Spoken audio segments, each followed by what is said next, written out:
This is the introduction. In the 90s, professor of journalism and mass communications Mitchell Stevens wrote an essay for the Los Angeles Times magazine, titled The Death of Reading. As the title suggests, Stevens relates how contemporary Western culture seemed progressively less involved in deep reading. He described people staring at a television set in a doctor's waiting room, kids playing video games before going to bed, while others listened to portable Walkman audio cassettes in an airplane. What these scenarios reflect, according to Stevens, is that the habit of reading appears to be breaking down and crumbling away. Fast forward to the 21st century, some might allege that we are living in an even more fast-paced society than the one described by Stevens at the beginning of the 90s. For instance, in my view, a self-help book of 300 pages is going to be a burden for an individual who works 8 hours per day, tends to her family, and spends many hours staring at a smartphone screen. As a doctoral candidate, who has been interacting with college students for many years, unfortunately, it's clear to me that most of them do not want to spend more than just a few minutes per day reading or analyzing information. As a reader, I have devoted a lot of time to reading extensive books for my academic work and personal inquiry. What is usually taken for granted, and what this book is concerned about, is that reading extensive, and even brief books is a productive journey and a good way to improve skills such as concentration, and of course, to expand one's knowledge. But it requires time, patience, willpower, and a good night's sleep. As I will address through this work, those cognitive functions that reading allows us to build are not only essential to develop functional human beings in modern society, but to live meaningful lives. Also, it is reasonable to address that if we, educators, aim to manage and control this downgrading of mental functions, it would be realistic to induce, progressively, brief doses of relevant and meaningful readings. That is the main point of this short book. So, why a short book? There is a general agreement that meaningful learning occurs when information is transferred, that is when we associate concepts that we already know with new ones. Also, it is worth noting that the process of transferring information occurs mostly progressively. In simple words, learning is most significant with less but crucial content. My major concern, however, is not that people do not care anymore about the benefits of deep reading. But, as I will tackle in chapters 5 and 6, the traditional academic curricula seems to be a significant variable in the death of reading.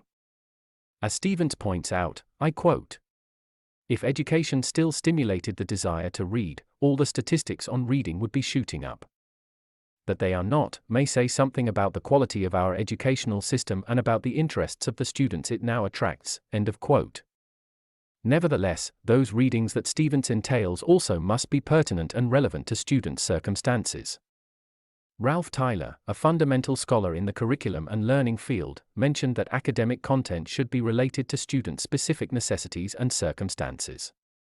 Otherwise it will appear to them as boring, insignificant, or irrelevant to their world. Even the theory of multiple intelligence, by Howard Gardner, should be implemented from the student's perspective. As Gardner states, it is not possible to talk coherently about multiple intelligence's ideas in the classroom unless one has taken a stand on what should be taught and why. Following Gardner's reasoning, Tyler points out that it is unnecessary for the school to duplicate educational experiences already adequately provided outside the school. The school's efforts should be focused particularly upon significant gaps in the present development of students' needs. So, we seem to have, on the one hand, the deep conviction of losing essential capacities that allows us to make sense of complex information, the ability to spot contradictions and even falsity, but at the same time, academic institutions have been teaching content that is not interwoven with students' realities.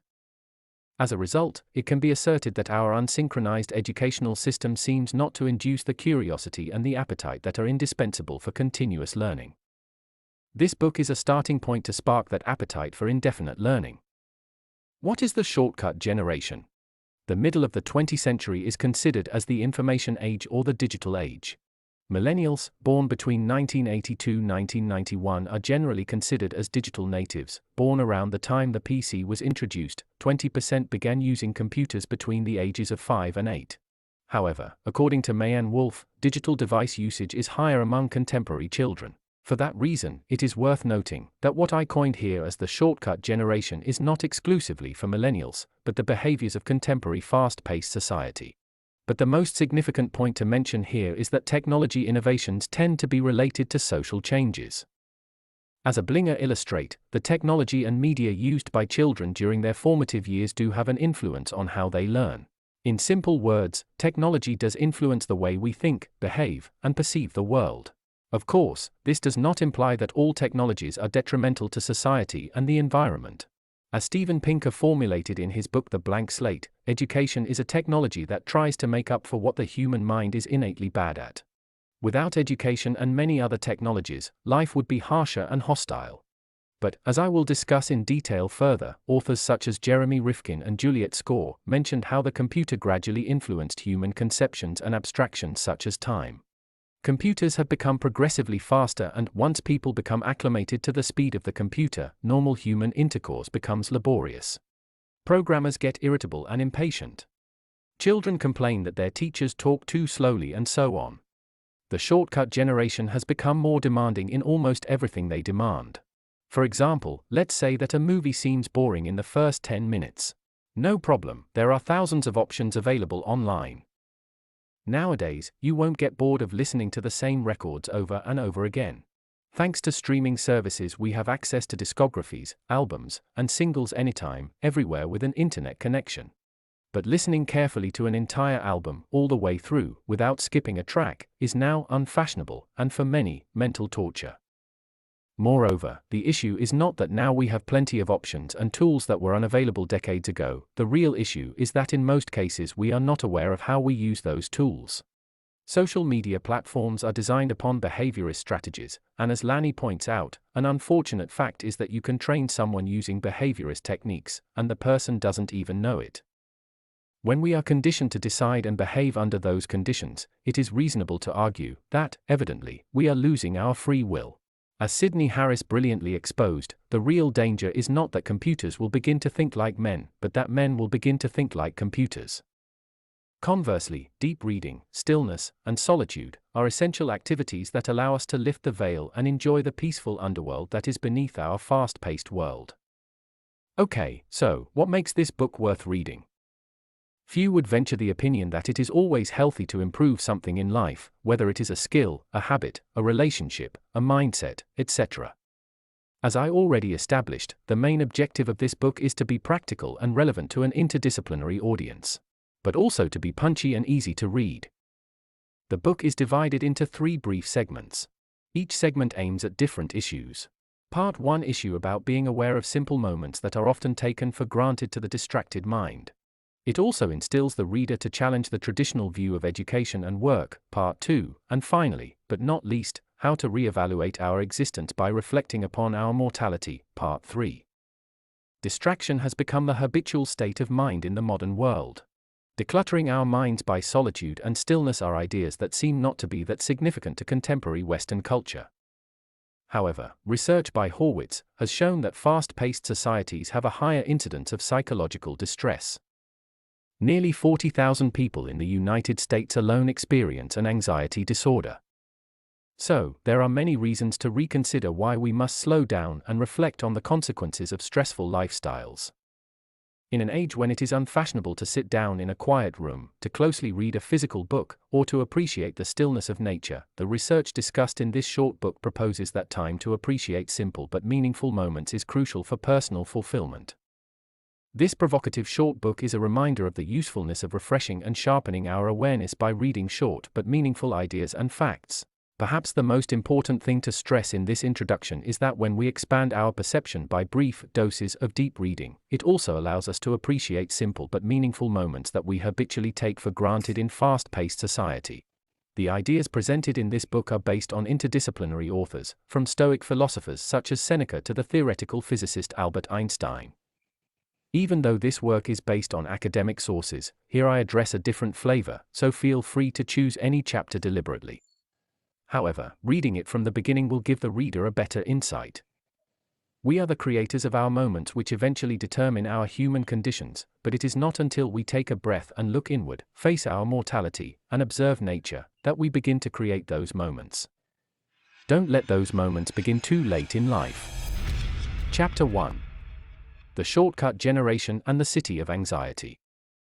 When existence is framed as a mechanistic process, progress becomes the essence of life. One might argue that it is our idealization of capitalism in the West that induces us to believe that to be successful, or to have a meaningful life, we must produce goods and become wealthy. Under this mindset, it does not matter how much you earn, you should continue to aspire for more. However, progress is a broad concept, and before proceeding further it would be helpful to define what I mean by it in this specific context. According to the Merriam-Webster dictionary, progress is to move forward. Still, we can interpret this definition in various ways, thus here I will tackle this concept from a social and economic paradigm. There is a general agreement that the Industrial Revolution is considered the core of technological progress and the rapid rise rate of population growth. It was the transition to new manufacturing methods, instead of exploiting humans, including miners. At the end of the 18th century, textile machinery assisted employees in the fabrication of fabrics. But, eventually, this progress came with a price. It turned out to be a threat to our existence. Europe became the headquarters in coal consumption. Consequently, air pollution was responsible for killing between 800,000 and 1.4 million people in the period from 1840 to 1900. The evolution of the peppered moth, in its pigmentation to match the dark-colored smoke, is a well-known example of how some species evolved to this hostile environment. Fortunately, the government passed the Clean Air Act of 1956 to control domestic and industrial smoke emissions. Nevertheless, the central problems of every economic society are mostly based on production. In simple words, if a society is not producing goods, it is not considered, in economic terms, a productive or effective society. However, the most important thing to stress about this environmental disaster is that the pursuit of ambiguous goals can be detrimental to us and our planet. When we rule our individual existence based on this production equals progress formula, personal satisfaction emerges only when quantified expectations are met. That is, when a certain number of followers on social media are obtained, when another figure is added to our bank account, when we manage to get certain subscribers to our YouTube account, and so on. Again, all of this progress has a price. Psychological distress becomes the normal mental state in the life of the quantifier, of the ones who truly believe that production equals progress. As Horwitz stipulates, social stressors are therefore external conditions that relevant collective meaning systems define as likely to produce distress. According to Ledoux, nearly 40,000 people in the United States experience an anxiety disorder. In other words, an entire city could be populated only by anxious people. But, indeed, we are persuaded to follow those kinds of aspirations mentioned above, and to pursue stressful routines as the normal way of living, or in Karl Marx's terms, we have become habitual to the alienation from work. The shortcut generation has become more demanding in terms of social expectations, material possessions, and the time frame needed to reach those life goals. Most young adults appear to agree that the way to live a meaningful life is by hacking life itself. For example, as we can all attest, online video platforms are abundant with content such as, how to learn to play the guitar like a pro in 1 week. How to be a millionaire and retire at age 35. How to read a book in a single day. How to become an expert in computer programming in 3 months. How to lose weight without exercise with a special diet in 2 weeks. As a consequence, now everything must be obtained quickly. According to Jeremy Rifkin, a social critic, what has changed is our perception of time itself. Everything is speeding up, and the culprit, presumably, is technology. However, it should be noted that, historically, the latest technologies have produced a sense of discomfort when they are released to the public. When the bulb was invented by Thomas Edison, many feared that conventional lamps would explode and burn down their properties. By the same token, nowadays many fear electric cars, because some of them have caught on fire. But how would gasoline cars have been perceived if electric cars had been invented in the first place? But the point here is that because humans evolutionarily evolved to move immediately to any new or novel stimulus, we are wired to attend to whatever new sensory input attracts our attention. Most of the advertising and content that we see online was designed or produced to attract our attention in the less possible amount of time. In addition, the fact that many of our young are basically switching their attention every 2 to 3 minutes is or should be a wake-up call to everyone. Noteworthy, from a historic point of view, wireless communication is a recent innovation. And for that reason, research on the relationship between smartphone use and anxiety still cannot establish that, for example, the growing rates of anxiety are due to smartphones and social media use. correlation does not imply causation. But what is known for certain is that most social media platforms were deliberately designed to be addictive and manipulative. Behavior modification entails methodical techniques that change behavioral patterns in animals and people. There are many social factors that increase the potential for psychological distress in our Western social context, including academic pressure, overwork, family responsibilities, social expectations, among others. In contrast, Cal Newport's book Digital Minimalism aligns with the main point of this chapter. I quote, "A spike in anxiety began around 2011. And the only factor that dramatically increased right around the same time as teenage anxiety was the number of young people owning their own smartphones." End of quote. Still, correlation does not imply causation, but that tendency strongly suggests that our way of using those social platforms could be one of many contributing factors to psychological distress. To recap, although anxiety is often related to social factors as those mentioned above, it can also be asserted as the byproduct of what we proudly name progress. It is up to us to define this term in a way that aligns with our own personal well-being, instead of the demands of our fast-paced society. This is Chapter 2. When we are young, we crave stimulation, movement, action, companionship. As a result, generally, it's extremely difficult to appreciate simple but essential moments early in life.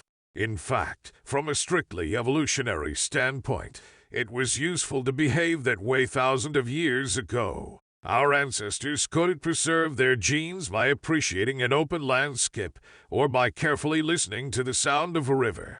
Excitement, movement, the pleasure of successfully killing an animal for survival were essential to keep spreading genes to the next generation. But this was helpful during our ancestors' lifetime. Nevertheless, in contemporary modern societies, we don't necessarily have to hunt in the wilderness to survive. Neither do we have to form a family to spread our genes to prevent the extinction of Homo sapiens.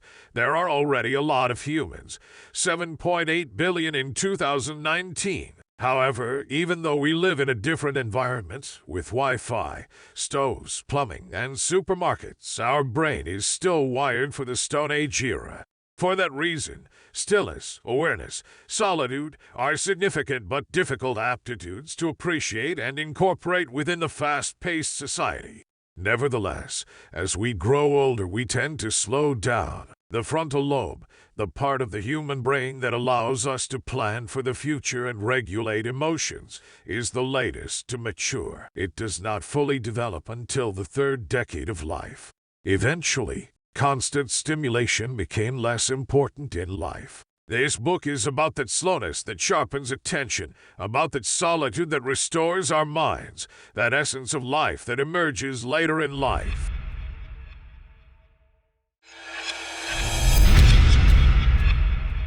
The capacity to read and write beyond simple sentences is a cognitive task that is in danger. That is the main thesis in Cal Newport's book, Deep Work.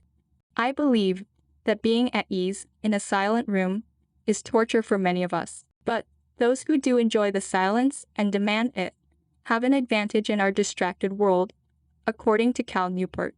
Media literacy academic curriculum have been trying to establish the necessary assessments that institutions should be teaching in order to prevent this downgrading in mental functions. Functional literacy refers to an individual who can read and write, but his literate skills are not sufficient for real-life purposes, to an extent so he can function effectively in his community. Perhaps most important thing to stress about this issue is the relevancy of deep work. When we avoid aiming our attention at a single task for an extended period of time, that is, to deep work, we also prevent developing higher cognitive functions that are essential for reading comprehension. The capacity to think deeply and critically depends upon and is largely shaped by the time devoted to higher cognitive functions such as writing and reading for comprehension. Nevertheless, reading and writing still are broad concepts. There are multiple stages of reading development that should be progressively reached over time, but what this chapter is concerned with is that writing and reading are types or modes of thinking. For that reason, writing clearly and comprehensively is considered a hard task. We don't think deeply until we analyze our thoughts by writing them down. By the same token, when a person tries to read something and does not completely understand it, What it implies is that the writer is communicating something that can increase the reader's understanding. In other words, we should read content that progressively challenges us. Eventually, according to Jean Chall, reading must become an activity used for one's own needs and purposes, that is, reading to synthesize and to create new knowledge. However, the traditional school system has failed to emphasize and develop those cognitive functions mentioned above, but this will be unpacked in chapters 5 and 6. In fact, instead of demanding rote memory, educators should be promoting informed action. Stephen Brookfield points out that informed action is when we hunt our assumptions. Whatever disciplines one teaches in, the point of getting students to think critically is to get them to recognize and question the assumptions that determine how knowledge in that discipline is recognized as legitimate. Yet, to hunt assumptions, we must also be able to acknowledge ignorance. But admitting ignorance is not a mindset that generally proliferates in Western culture. It usually rewards the one who seems intelligent. Although grade point average is not statistically correlated with starting income after graduation, perhaps the most important thing to address here is that promoting informed action to identify flaws and bias in the thinking process is a more difficult assessment than memorizing facts for an exam. However, an individual capable of synthesizing and making sense of information will be equipped with an organized mind for the information age. As Daniel Levitin asserts in his book The Organized Mind, our brains are busier than ever before. We're assaulted with facts, pseudo-facts, and rumor, all posing as information. There is good reason to take this claim seriously. Information is abundant, but those bits of information also function as weapons to paralyze us. That is the main aim of propaganda. Nowadays, what is regarded as successful or unsuccessful is mostly determined by the amount of time that a thing or an idea is being used, independently of its content, functionality, or meaning. It can be either a slogan, an app, a certain behavior, a slang, a meme, etc.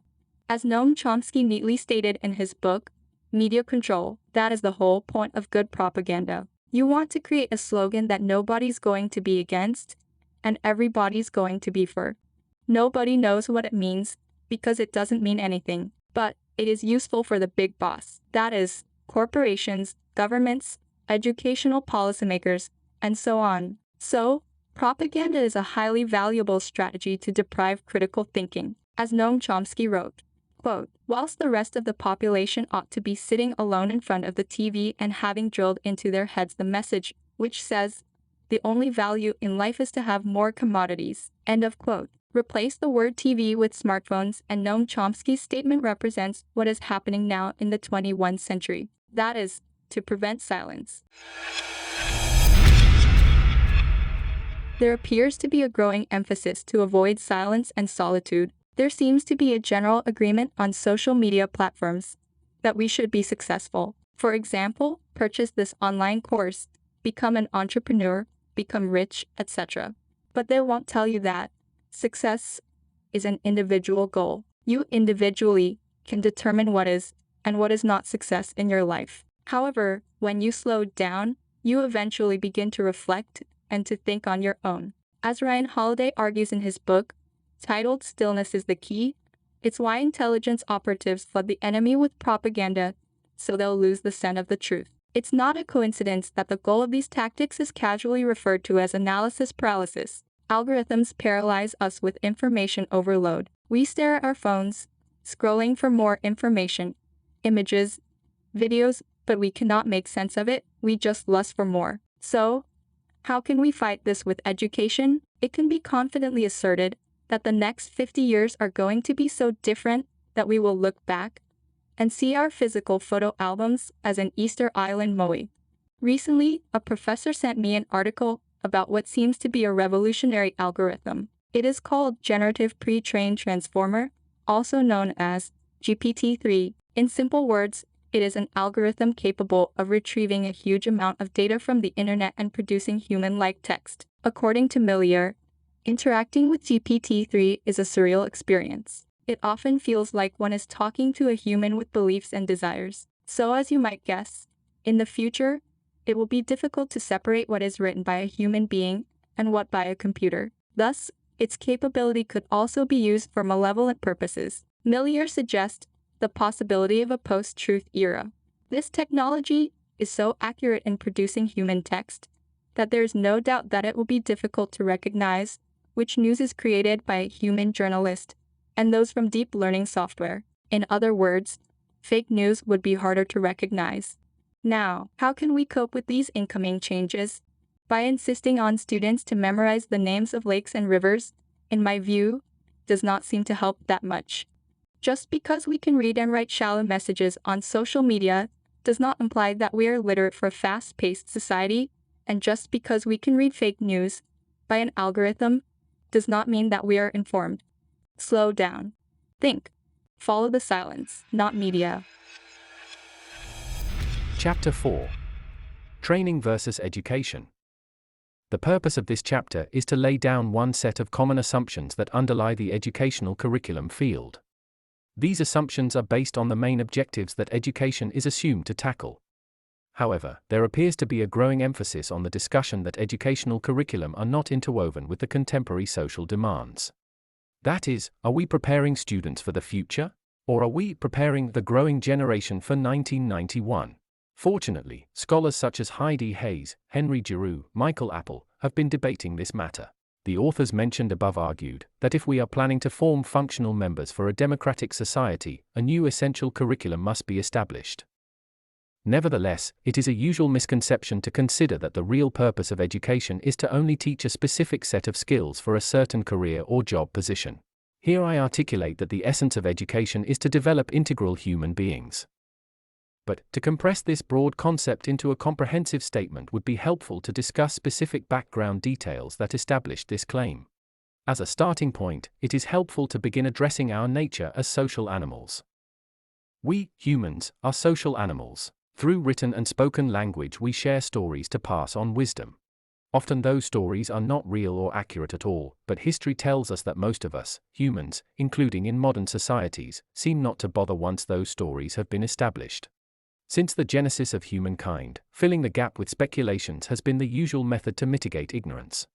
Hence, when ignorance is repressed with those tales, the illusion of control can emerge. By the same token, however, the capacity to communicate through spoken and written language has been one valuable, or I might say the best method to understand human nature. However, this cognitive capacity is twofold. It can be used either to create stories or to build models. Unlike stories, which are mostly based on assumptions, imagination, or inspiration, models are representations of the world based on verified knowledge. Through these models, we can verify, refute, and comprehend abstract concepts, and eventually, understand what was considered unknown. Moreover, it is challenging to reach that level of thinking without refining and sharpening intellectual and social skills. Despite this, traditional schooling seems not to agree with this claim. As Joyce and Weil argued, I quote, "Currently, the traditional school system does not aim to sensitize the individual to many aspects of the physical and social environment and to increase the individual's capacity to reflect on the environment." End of quote. If you were educated in the traditional school system, you might remember that rote memory was vital for academic success. However, that success was only relevant within the school grounds. Thus, once graduated, you had to figure out how to cope with the demands of the social and labor environment by trial and error. Nevertheless, authors such as Yuval Harari and Howard Gardner acknowledge that the capacity to differ with others, to be creative, to think outside of the box, to be capable of synthesizing big chunks of information and to make sense of it, are skills that have shown to be pertinent to thrive in modern society. In other words, when we fail to develop those skills mentioned above, we become depleted of useful social skills for the fast-paced society that we live in. The most important claim we have made so far is that to reduce and aim the educational curricula specifically towards the acquisition of job skills is an assumption that we must re-evaluate carefully in order to prepare future generations for the demands of fast-paced society. However, it is still a common assumption within educational circles that the real purpose of education is to prepare individuals for a specific job or career, but as I will point out in the next 2 chapters, that is a misconception. Chapter 5. Outdated Education. Edgar is 18 years old. He is not aware that his educational experiences are not interwoven with his world. When Edgar goes to history class, he perceives those historic facts as irrelevant and boring. The reason for this, in Albert Einstein's words, is because the educational curriculum is based, mostly, on dead knowledge. According to the theoretical physicist, I quote, "Sometimes one sees in the school simply the instrument for transferring a certain maximum quality of knowledge to the growing generation. But that is not right. Knowledge is dead, the school, however, serves the living." End of quote. Einstein's claim points out the main idea of this segment. The statements in the previous section argued that the traditional school system does an inadequate role in establishing functional knowledge and strategies to sensitize the individual to different aspects of the physical and social environment. Thus, here I establish that those skills, that are absent in most traditional schools, are vital for self-improvement. Before advancing any further, we must unpack some background details about how society has been changing over the years, and how those changes have influenced our way of thinking and perceiving the world. Even though social changes have always been present in humankind, this does not imply that the pace of those changes has always been equivalent to each era. An individual born in the agricultural era knew beforehand what his job would be for the rest of his life. For example, if Edgar were born in the agriculture epoch, 13,000 years ago, his main task wouldn't be that different from his parents', harvesting seeds and raising livestock. This is not the case in the 21st century. Because jobs, and their requirements, will keep changing along with technological progress, the future belongs to those organizations, as well as those individuals, that have made an active, lifelong commitment to continue to learn. If I had decided to restrict myself to the knowledge and skills that I acquired in my academic formation, I would be out of the picture in a blink of an eye. When the COVID-19 pandemic hit Puerto Rico, in mid-March 2020, it forced academic institutions to operate remotely to prevent the spreading of the virus. Some of the old-school academic personnel, that were used to the traditional method of teaching, decided to quit or retire. In a blink of an eye, you had to master new applications, software, and teaching methodologies that many consider unnecessary or not essential before the crisis. Those who cannot manage the mental stress and frustration were unable to adapt to the new reality. In his book, Artificial Intelligence, Superpowers, China, Silicon Valley, and the New World Order, Kai-Fu Lee addresses that based on the current trends in technology advancement and adoption, within 15 years, artificial intelligence will technically be able to replace around 40 to 50% of jobs in the United States. However, here I don't intend to argue about the possibility of an end-of-work era. But what we should have in mind is that the future, of course, won't be as the present is. Technological progress will continue, either with or without pandemics, that is for sure. Therefore, future generations must be able to cope with continuous social and technological changes. In such a world, resilience to cope with those constant chances must be a fundamental topic of discussion within educational institutions.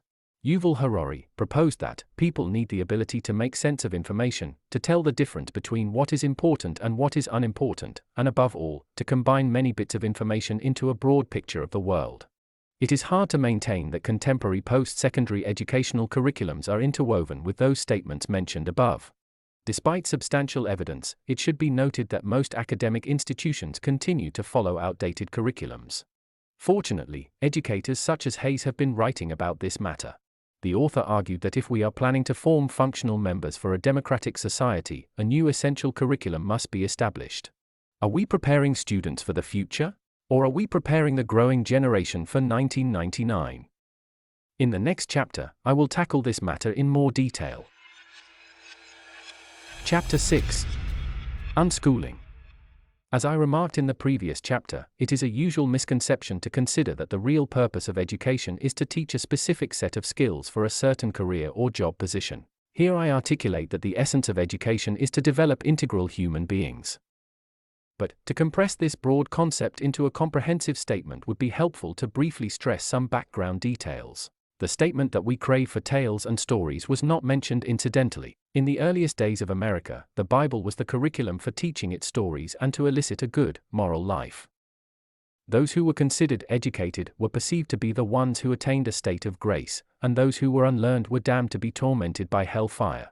However, this was not the genesis of the academic curriculum. Educators such as Ornstein and Hunkins neatly illustrate that instead, philosophy is considered as the foundation of the curriculum. I quote, "Studying philosophy helps us deal with our own personal system of beliefs and values, the way we perceive the world around us, and how we define what is important to us." End of quote. It helps us understand who we are, why we are, and, to some extent, where we are going. Following Ornstein and Hunkins's passage, philosophy conceptualizes education from a different point of view. Philosophy, as a curriculum framework, is a way not only to understand our environment but to understand ourselves. The relevancy of viewing education through philosophy's lens is that when we become skilled in understanding ourselves, it also allows us to perceive the world in various ways. As you might expect, later, circumstances began to change. The standardization of the educational system contributed to many educational reformations, from standardized testing to educational accreditation standards. But the main point here is that the philosophical foundation of education was to critique and re-evaluate our own personal system of beliefs and values, and to define what is important to us and why it is so. Now, here I hold that our role, as members of a democratic society, is to educate ourselves independently of the aims of the educational system. Unschooling, frequently, is considered such as informal learning. But that informality is in comparison to formal learning guided by the traditional educational system. Allow me to clarify that I am not stating that formal education is unnecessary or irrelevant. What I attest is that it is not enough to develop integral citizens.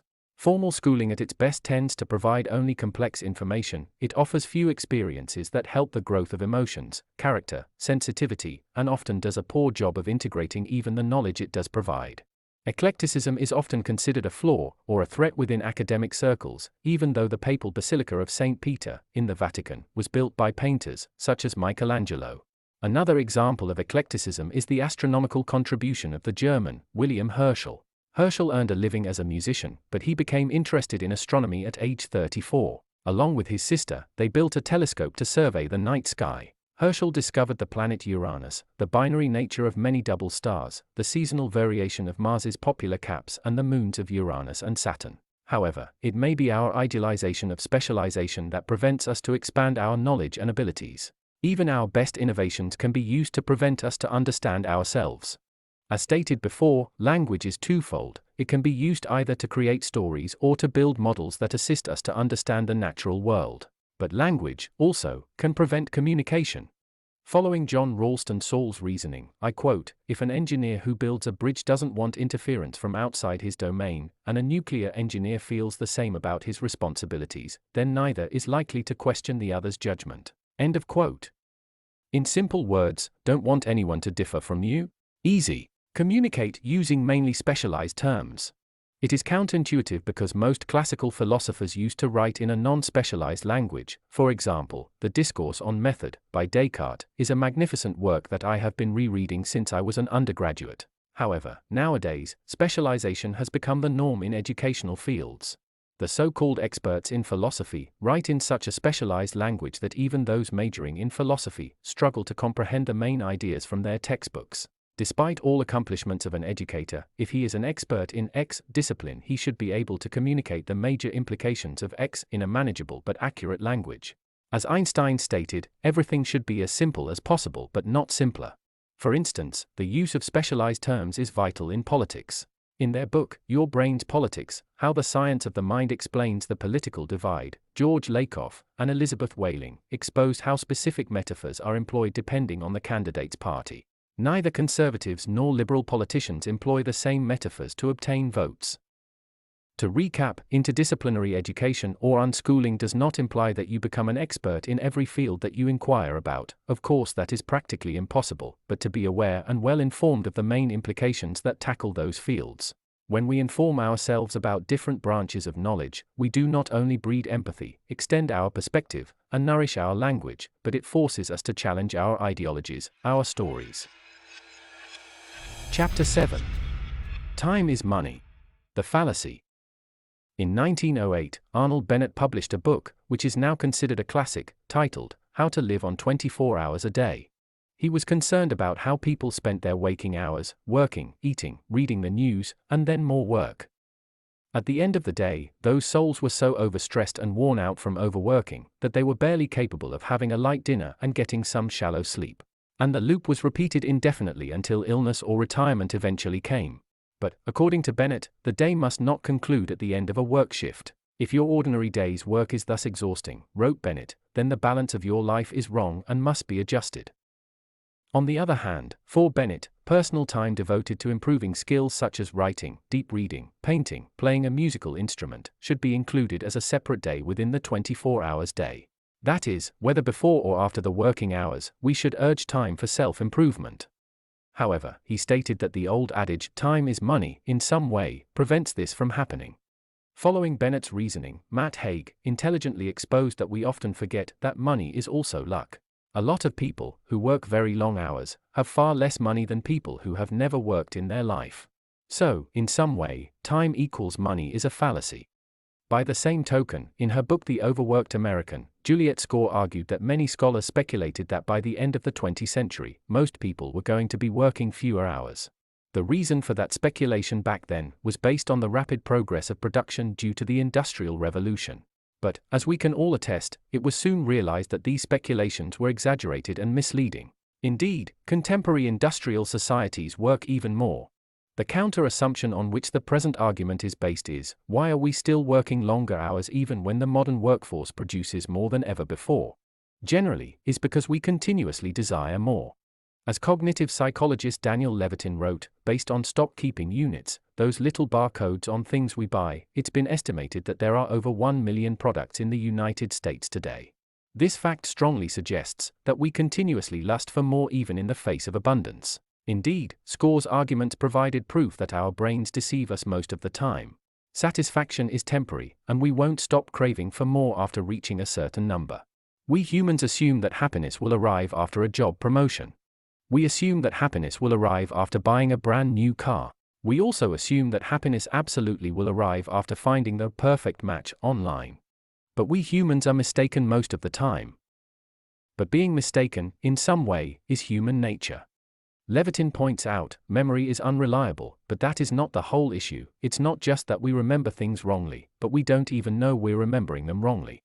Our memory, minds, and thoughts deceive us most of the time. That is why we should take informed action and question our assumptions, including our desires. Finally, to restate the obvious, some might say that overwork is not due to us wanting to, but to us needing to. Yes, it is in some way, but there is also what psychologists describe as the consumerist treadmill. Employers may ask for more hours of work or an increase in income, but more hours of work and higher incomes tend to create a higher level of consumption.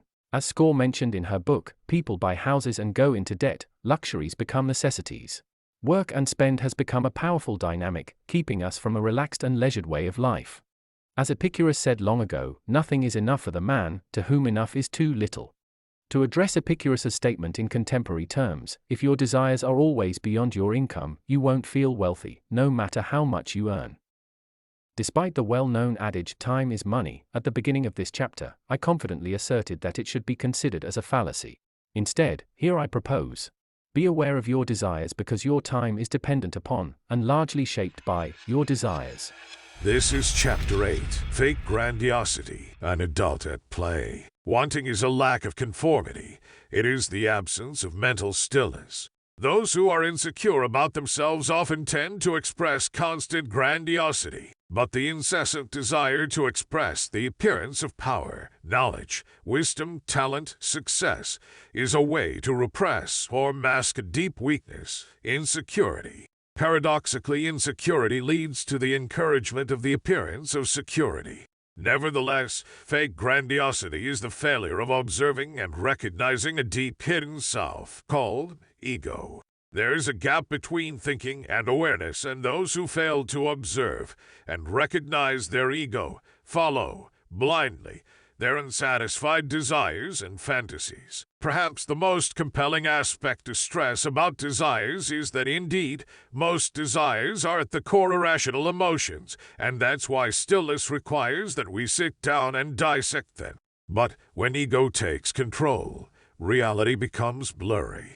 The ego drives the host to believe that constantly expressing grandiosity will allow him or her to belong to a higher hierarchy. But in fact, that higher hierarchy is delusional. In his magnificent essay Creative Writers and Daydreaming, Sigmund Freud proposed that similar to infants, adults create a world or rearrange the things of his world in a new way that pleases them. That is, adults do almost the same thing as an infant at play. As Freud wrote, I quote, He creates a world of fantasy which he takes very seriously, that is, which he invests with large amounts of emotion while separating it sharply from reality. End of quote. When an infant is at play, he is not aware that he is playing. His playing is a serious activity. By the same token, I quote, the adult, when he stops playing, gives up nothing but the link with real objects instead of playing. He now fantasizes. End of quote. When we dream, aspire, desire the perfect vacation, job, boss, relationship, smartphone, etc., in reality, we are, in Freud's terms, an adult at play. But of course, down-to-earth aspirations and goals are not detrimental. They are healthy for our well-being. But when the ego takes the lead, and we blindly believe we are someone beyond our own capabilities, those fantasies became our blurry reality. When that happens, grandiosity becomes the energy that fuels the unsatisfied ego. Conversely, the one who acknowledges his weakness but also his strengths does not need to pretend, because he is capable of understanding and recognizing what or what not he is capable of. When you honestly recognize what you are capable of, you work toward the things that you understand you can achieve by laborious effort. Indeed, that humble and realistic mindset will lead the individual to achieve more, and eventually, to become better at what he does than the one who is always trying to expose how he must be seen. Even Socrates, considered one of the most influential philosophers of all times, spent most of his life sincerely proclaiming his lack of wisdom. Socrates did not waste his time proclaiming knowledge or wisdom, but instead refuting his own assumptions. On the other hand, the insecure person wastes time expressing his future plans or what he might accomplish someday. He craves constant recognition, but his future plans, fantasies, are based neither on his strengths or weakness, because he is totally ignorant about them, which are the core of his deep insecurities. His ego prevents him from actually working on any problem at all, therefore unable to make progress. So, what he is left with is to show off his fake grandiosity, his repressed insecurities. An adult at play.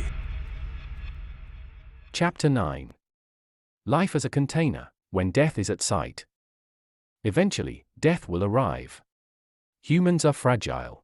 Our bones, lungs, heart, kidneys, and the like are decaying, and will continue to decay until our last breath. In his wonderful book, When Breath Becomes Air, the neurosurgeon, Paul Kalanithi, related his last years of life dealing with metastatic lung cancer. Despite all his academic and professional accomplishments, in a blink of an eye, everything changed. But still, that does not mean that recognizing our mortality is detrimental to our wellness. Kalanithi's story is full of love and hope, even with death on the horizon.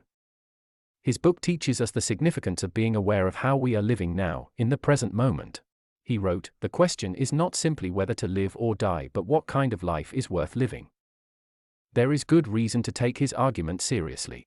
Following Kalanithi's reasoning, Shelley Kagan, professor of philosophy, neatly relates in his book Death, how miserable life would be as immortal beings. Kagan wrote, "Imagine being immortal but constantly getting weaker and more disabled, suffering the consequences from a painful illness like cancer, for an eternity, and you cannot stop the pain and the suffering because you can't die." As Kagan stated, if immortality was like that, that would be horrible. Kalanithi's and Kagan's books strongly suggest that just being alive is not enough. What matters is the content of our lives. Metaphors are helpful to conceptualize abstract ideas, and conceptualizing life as a container allowed us to perceive that what matters is not the container itself, life, but what is inside the container, the circumstances of our life. We decide how to fill that container with our decisions and daily habits, but in some cases, the container gets contaminated, even with careful prevention. When that occurs, we can only cope with it and accept life's unpredictability, as Kalanithi did. However, that is a difficult task for the majority of us. It is a contested idea that death, in most modern cultures, is still considered a taboo. We avoid bringing it to the table, let alone reflect on how our lives would be with death at sight. What is striking about the unconscious denial of our mortality is that most people acknowledge that spending time with their loved ones is more significant to them than being at work, However, according to SCORE, 45% of men between the ages of 55 and 64 prefer to have jobs instead of retiring. According to Barbara Ehrenreichers, the cult of busyness, in some way, has entangled in our mindset and identities that we truly believe that we should be busy in order to be successful or to have a meaningful life. We lust for more income, which often leads us to hyper-consumerism, to buy houses and go into debt, and then those luxuries become necessities. The problem with this vicious circle is that it is difficult to realize that it is a vicious circle, and the circle continues indefinitely. Nevertheless, when death is in sight, in the form of an illness or aging, we abruptly wake up and realize that life has passed by unknowingly. As the Stoic philosopher Seneca states in his work, On the Shortness of Life, of all people only those are at leisure, who make time for philosophy, only those are really alive. Seneca asserted that the present is so short that some people are unaware of it, and life turns out to be extremely anxious for those because their existence becomes dependent only on the thoughts of the past and the plans for the future. In summary, the purpose of this chapter was to address one set of reflections about our existence. With this in mind, it is reasonable to question, how do you want to live your life? How do you fill your life container? By the cult of busyness? Or by stillness? Don't rush and hurry too much about labor duties, as if existence depends on it. Eventually, death will come, and someone will replace you in those important duties. Busyness not only disturbed you, but it also disturbed all of us. Chapter 10. The Illusion of Control. Silence, coldness, stillness. Sitting next to a tree, in the park between the art department and the psychological clinic at college, I only hear some birds singing in the distance.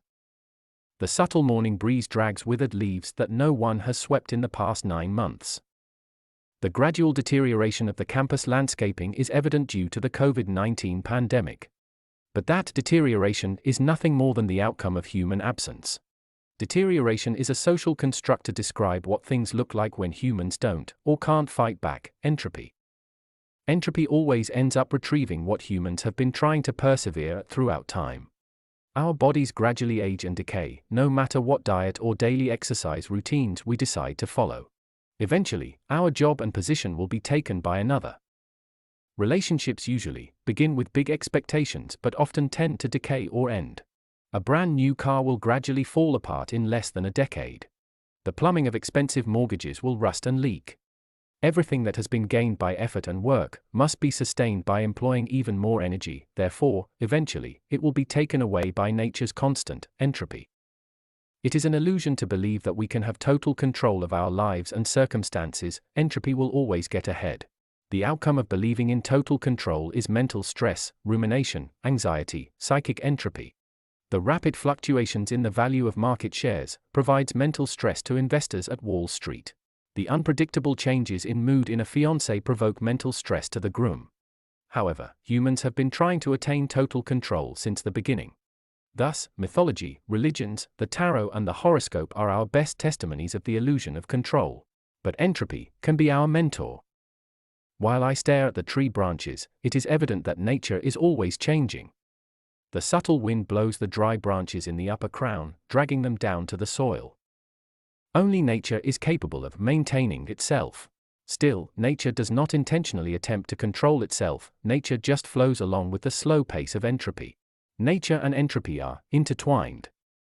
We humans might be ambitious of control and undoubtedly scorn uncertainty.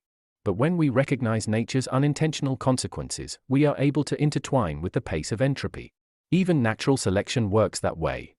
As Levitin wrote, evolution doesn't design things and it doesn't build systems, it settles on systems that, historically, conveyed a survival benefit. Once intertwined with nature's rhythm, we won't fight back entropy, we will just flow along with nature's pace. Change is nature's delight, argued Marcus Aurelius, but here I propose that entropy is nature's essence. Chapter 11. Ice cream and milkshakes.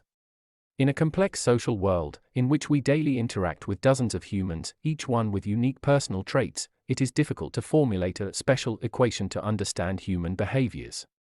That is why social psychology is less accurate statistically than, say, physics. An object behaves always the same way when receiving the same stimulus, but humans, mammals with big brains, don't. I propose through this book that we can progressively create a habit of deep reading through short but meaningful essays. However, it should be noted that improvement comes gradually. Even reading a short book will feel like a burden or torture for the distracted mind.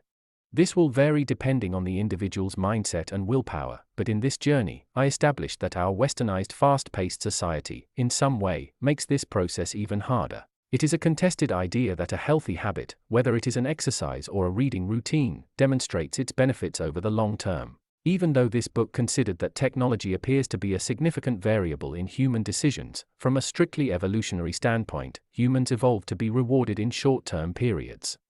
Why is it so? As Thompson argued, the brain is an organ. It is an elegantly integrated collection of devices designed through natural selection to solve specific problems of survival over vast stretches of evolutionary time. For example, when you go to the ice cream shop and taste a sweet ice cream, you feel pretty damn good.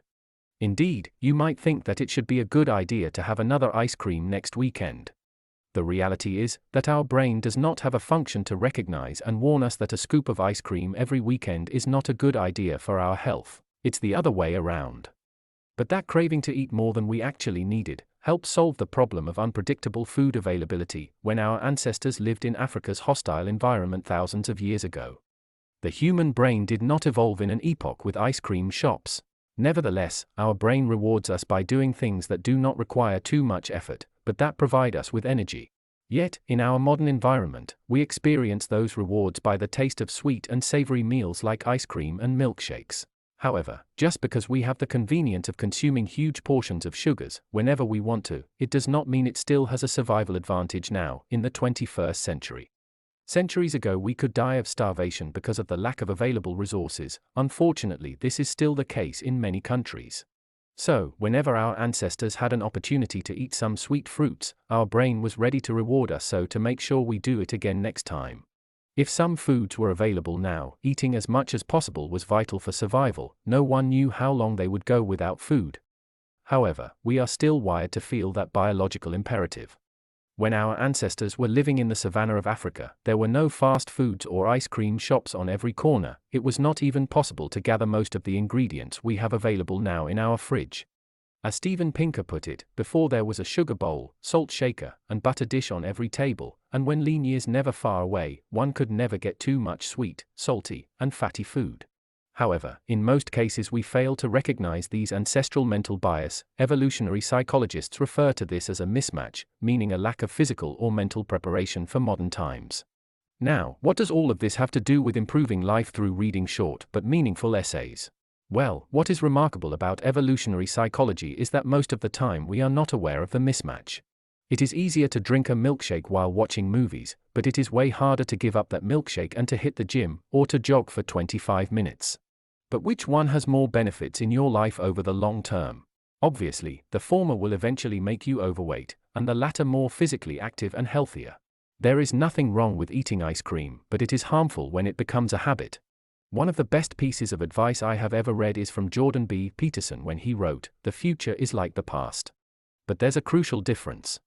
The past is fixed, but the future, it could be better." If you continue to think that actions have no effect on your existence, then it is going to be very difficult to enhance the quality of your life. If you eschew forming healthy habits, like reading, jogging, getting enough sleep, it will be even more difficult to change your reality. When Epictetus said, "You can't change if you think you already know," what he probably meant is that, many times we think we have tried every possibility available in the universe. And the reality is that we are constantly creating new desires and fantasizing about ourselves. Imagining our future wife, husband, work, mortgage, new smartphone, the next vacation, and so on. Conversely, what we forget to do, in the majority of the cases, is to begin to act, to aim at a particular goal, to work one task at a time. Never say, "I'm going to write a book," just start drafting the main points, then you can talk about the process of writing your first book. Finally, we don't need to run away from fast-paced society, we only need to be aware of it. When we become aware of our behaviors, we can finally act upon them. So, are you ready to change your reality? This is the last chapters of this audiobook. It is called Research Papers versus Postcards. Since I was young, I found appealing the idea of reading old books, wisdom from people that were not alive anymore. The idea of learning from another person's work, and the capacity to apply that knowledge in my own life. It's still for me a terrific opportunity we all have in life. Books, in some way, are like persons. You can learn by interacting with them. They all have their unique physical characteristics and uniqueness. But the most important aspect about this is that you can improve your life by deep reading. It should be considered common sense. The fact that we can learn from books and eventually improve our lives by applying what we have learned. But, unfortunately, this is not always the case. But the reality is that the ability to recognize what we can or must improve is generally taken for granted because life so easily becomes habitual. There is a general agreement in the neurosciences that we are guided daily by our emotions, instead of reason or logic. However, our emotions, in the majority of the cases, are flawed or biased. Indeed, research has shown that human judgment is often inaccurately reported and inconsistent, and self-assessment is not one of the greatest strengths of most people. This short book is an effort to let you know, or to make you realize that you can improve your life and develop meaningful values and goals by deep reading interdisciplinary works. If someone would have told me decades ago that I could find meaning in reading and writing, I probably would have never listened to that person. Because my attention was exclusively towards what was significant to me at that time, I was unsuited to acquire new skills. That incapability was not physical, but mental. It was the incapability of recognizing my narrow mindset. Even though I knew that books were a valuable resource, I could not recognize that I could keep improving my existence by continuously learning. I was unaware.